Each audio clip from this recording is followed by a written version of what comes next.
अब मैं आपको सरेदस्त मई में होने वाली छोटी मोटी तब्दीलियों और इम्कानात के मुतालिक आगाही देना चाहता हूं। अगर आप दिन के वक्त पैदा हुए हैं तो आपका रोलर प्लैनेट मार्स यानी मरी है, यह आपके लिए बहुत अच्छा समरा लिए हुए है। 2023 में ये औज आया था। इसके बाद मरी का औज यानी पीक टाइम 28 मई को होने जा रहा है, आपको बहुत फायदा देगा। 10 मई को मैर्करी बड़ी स्पीड के साथ आपके जायचा के 7वें घर में आएगा और इसको फाल कर देगा। 7वें घर का ताल्लुक आपकी पार्टनरशिप से है, अजवाजी मरासिम के साथ है, शादीशुदा जिंदगी के साथ है। और अगर आप कंवारे हैं या दूसरी शादी करना चाहते हैं तो ये तमाम मामलात आपके जायचा के 7वें घर के साथ ताल्लुक रखते हैं।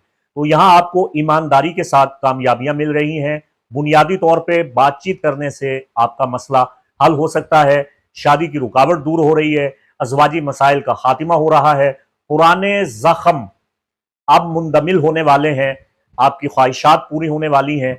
अगर मियाँ बीवी के दरमियान इख्तलाफात हैं, बंधन में मसाइल हैं, तो आप इन मसाइल को बतरीके आसन गुफ्तगू के जरिए, बातचीत के जरिए, गुफ्तो शुनीद के जरिए, अपनी जुबान की मिठास के जरिए हल कर सकते हैं, इनका इलाज कर सकते हैं।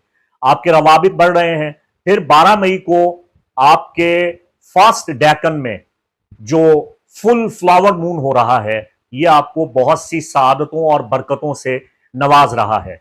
यह मंथली होरोस्कोप एक मिक्स बैग होता है। यह कुदरत का कानून है कि जहां बहुत से कवाकिब आपको नुकसान दे रहे हैं, आपके लिए परेशान कुन हालात का पेश खैमा बन रहे हैं, वहां बहुत से कवाकिब और उनकी आमदोरफ्त आपको अच्छे हालात से भी रोशनास करवाती है और हमकिनार करती है। आपकी सादत भी बढ़ाई जाती है। ये एक बैलेंस है, खुदा की जानिब से ये कायम करता है। तो मई का फुल मून, फ्लावर मून, फूलों वाला चांद आपके जायचा के पहले घर में आपकी खुशकिस्मती को बढ़ा रहा है। आप इसका असर आइंदा कई हफ्तों तक महसूस करेंगे।